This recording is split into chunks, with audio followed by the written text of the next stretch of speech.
Hey everybody, last video of the term. Here we are, Friday, week 7.5. Okay, so make sure you remember that we have that overlap going on right now. So week 7, we're still in that.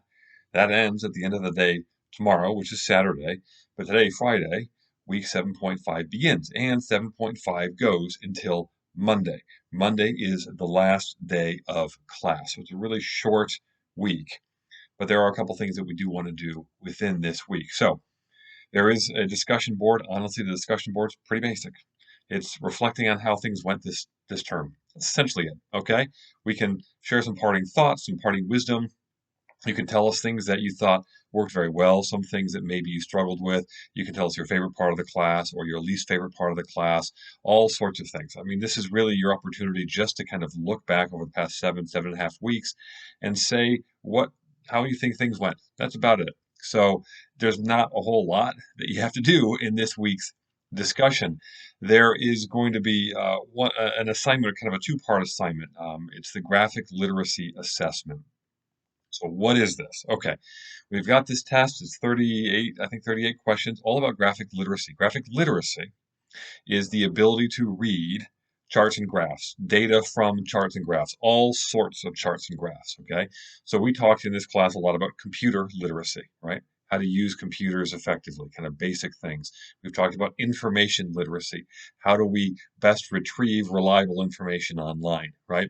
Graphic literacy, you can kind of see it in that word there. It's all about being able to read, interpret, understand data on charts and graphs. This is one of those skills that we don't really talk about very often, but we use all the time. And it doesn't really matter what field you're going into, graphic literacy is going to matter. Whether you're in the medical field or you're in criminal justice or social work or education, you're going to have to read charts and graphs. Some are easy, some are hard. So this assessment is just kind of walking you through how this goes, like how you need to be aware of certain things. Now, the nice thing is that the grade, this doesn't affect your overall grade. So if you get a grade at the end of this and you're like, oh, not a very good grade, don't worry, it does not affect the overall grade of the class. You do have the reflection where you're going to talk a little bit about graphic literacy, okay? And that is really what matters. You're going to input that into ePortfolio, and there are instructions in the week 7.5 folder. And so you're going to do that there. I'm going to grade it there, and that's really what matters for the overall grade. So don't fret too much if you take this assessment and you think you bombed it.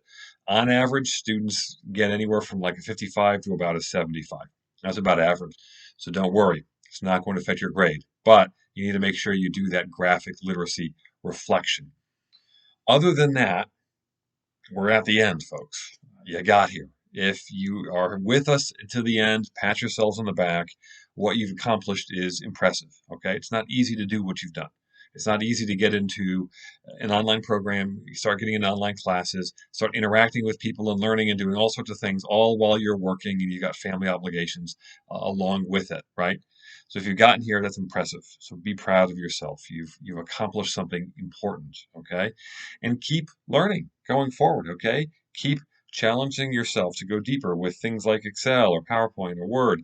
Keep thinking about some of the things we talked about in discussion, right? Things related to social media and its impact on us, or virtual reality, or artificial intelligence.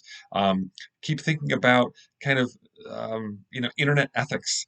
What are the good ways to live our lives online, and what are the bad things that we should avoid? These are all the kinds of topics we've talked about this term.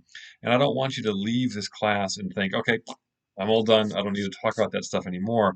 These are important topics because they do affect your lives and the lives of your family members. And so I hope that you continue on to these conversations with friends and family outside of class.